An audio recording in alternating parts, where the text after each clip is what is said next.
को बिल्कुल बनाए रखें। लेकिन भारतीय सोलर कंपनियां इस पर बर्नस्टीन ने एक नेगेटिव रिपोर्ट जारी की है।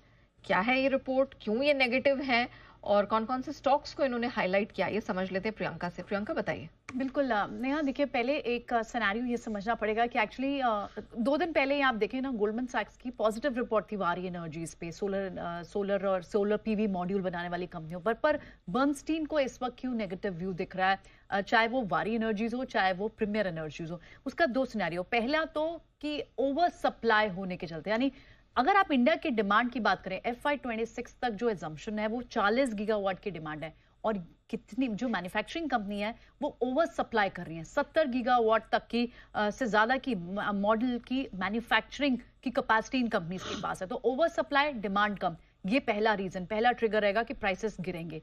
दूसरा, ये बहुत ही सिक्लिकल बिजनेस है, तो ये 2 रीजन साइड किए हैं जिसके चलते डिमांड पर इंपैक्ट पड़ेगा बर्नस्टीन को लगता है। और उन्होंने दोनों ही वारी एनर्जीज को भी अंडर परफॉर्म की रेटिंग दी है, टारगेट प्राइस दिया है 1902 का, और प्रीमियर एनर्जी पे भी 693 का, पहले 910 का टारगेट था। एक और बड़ा रीजन जो ये है कि अगर आप ग्लोबल लेवल पर कंपेयर करें सोलर पीवी मॉड्यूल बनाने वाली कंपनियों को, तो इंडिया में ये जो ग्लोबल मॉड्यूल बनाए जाते हैं 3 टाइम्स महंगे हैं ग्लोबली, अगर आप इसी प्राइस को कंपेयर करें।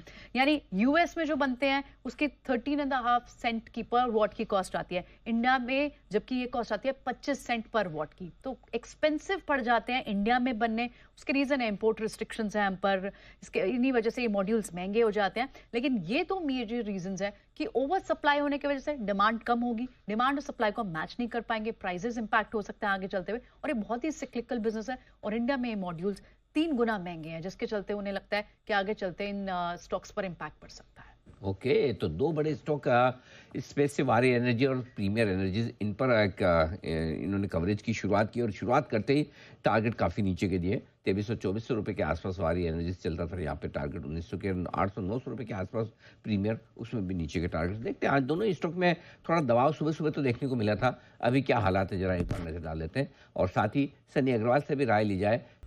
अनिल जी, इसमें कोई दो राय नहीं कि डेफिनेटली ये industry to some extent protected है बिकॉज ऑफ टैरिफ, एंड जो डोमेस्टिक सोलर मॉड्यूल मैन्युफैक्चरर है वो कहीं ना कहीं एक एडवांटेज ड्रॉ करते हैं because of this anti dumping duty, and supply definitely इनमें इंक्रीज हो सकता है। बट मुझे लगता है कि पावर एज अ थीम जो है स्ट्रक्चरल थीम है, और इसे प्ले करने के दूसरे तरीके भी हैं, जैसे ट्रांसफॉर्मर है, irrespective of any company which is making solar module और any other power equipment. I think transformer is a very basic necessity of power transmission. तो ट्रांसफॉर्मर कंपनीज के थ्रू ये जो स्टोरी है इसे राइड किया जा सकता है। और एट द सेम टाइम जो mix hybrid kind of power generators है, जैसे NTPC, Tata power, JSW energy, जहाँ mix of both thermal as well as renewable energy है, मुझे लगता है कि ऐसे स्टॉक्स के थ्रू भी पावर सेक्टर को राइड किया जा सकता है, rather than relying on solar module manufacturer.